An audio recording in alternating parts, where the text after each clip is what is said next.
direct and indirect speech. When we repeat someone's exact words, we write them within quotation marks. This is known as direct speech. Example, Kabir said, "I really like your jacket." We can also report what Kabir said without repeating his exact words. This is called indirect speech or reported speech. Example, Kabir said that he really liked my jacket. That is optional. Punctuation marks in direct speech. A comma is used before the quotation marks. Mala said, "I watched a good movie." A comma is used within the quotation marks. "I liked the movie," said Mala. A full stop is used within the quotation marks. Mala said, "I liked the movie." Using the exclamation mark, Mala said, "Oh, the movie is so good." Using the question mark, Mala said, "Did you like the movie?" Using capital letter, Mala said, "Did you like watching movies?" Rules for changing direct speech to indirect speech. No inverted commas are used in indirect speech. Changes in tenses. If the reporting verb is in the present or future tense, there is no change in the tense of the verb in the direct speech, indirect speech. Simple present. Simple past or no change. Jaya said, "The dog looks ill." Jaya said that the dog looked ill. I said, "The snow melts in summer." I said that the snow melts in summer. Present continuous, past continuous. Mary said, "My mother is driving." Mary said that her mother was driving. Present perfect. I said, "The girls have been singing." Past perfect. I said that the girls had been singing. Simple past. Joe said, "We walked to the park." Past perfect. Joe said that they had walked to the park. Past continuous. Anu said, "I have been cleaning." Past perfect continuous. Anu said that she had been cleaning. Past perfect. My mother said, "I had cooked lunch." Past perfect. No change. My mother said she had cooked lunch.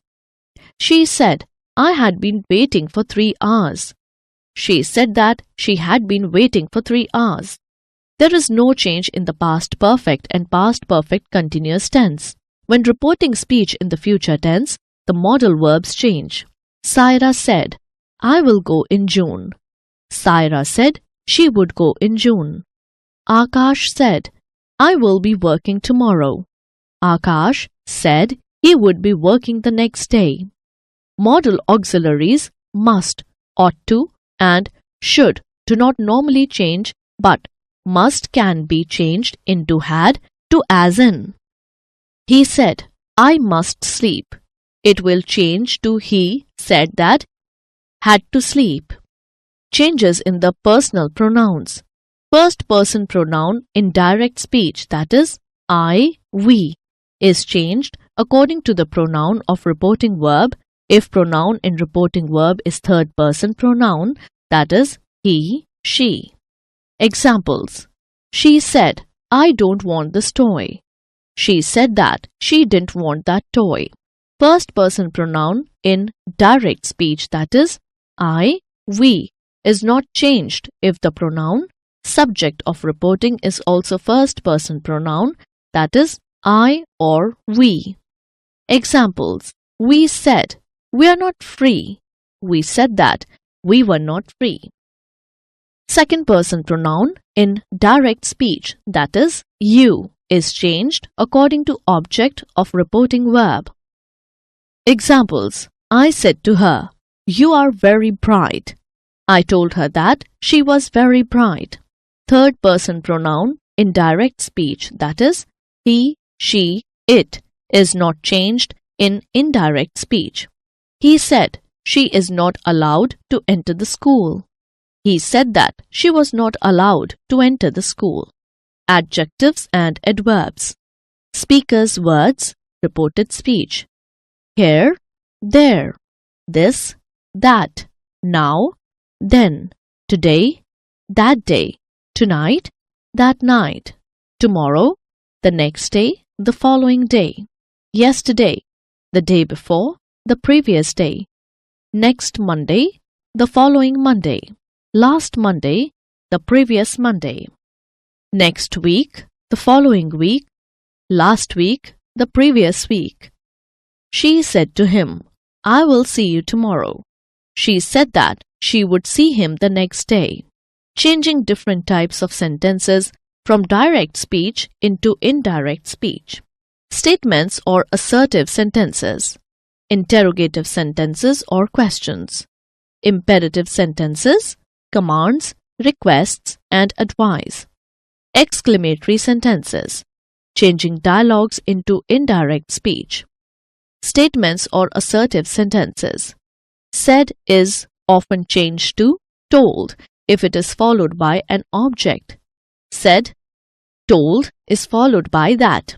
The tense and the verb are changed as discussed earlier. Examples. She said, I can't help you. She said that she couldn't help me. I said to him, you are not taking your work seriously. I told him that he was not taking his work seriously. Interrogative sentences or questions. Questions are introduced with words like asked and inquired of.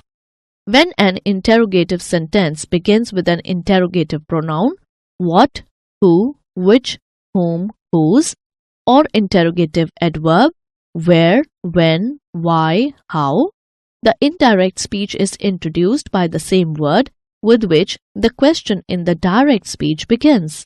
When an interrogative sentence begins with an auxiliary verb, is, am, are, was, were, do, does, did, can, may, etc., the indirect speech is introduced by if or whether. Examples. Ravi said to me, how old are you? Ravi asked me how old I was. My mother said to me, are you happy with your new job? My mother inquired of, if I was happy with my new job. Imperative sentences. Imperative sentences are introduced with words like ordered, requested, advised, proposed, told. Told generally introduces an order or a command. Ask usually introduces a request. Examples. Mummy said, go to your room. Mummy ordered me to go to my room. The doctor said to the patient, take rest. The doctor advised the patient to take rest. The head boy said to the class, let's go on an excursion next week. The head boy proposed to the class that they should go on an excursion the following week. Exclamatory sentences. While changing such sentences into indirect speech, the words such as alas, bravo, what a, how are omitted. The reporting verbs are replaced with expressions such as exclaimed with joy, sorrow, surprise, shock, pleasure, etc. Examples. The old lady said, alas, I'm completely ruined. The old lady exclaimed with sorrow that she was completely ruined. What a lovely beach, the tourist said. The tourist exclaimed with excitement that it was a lovely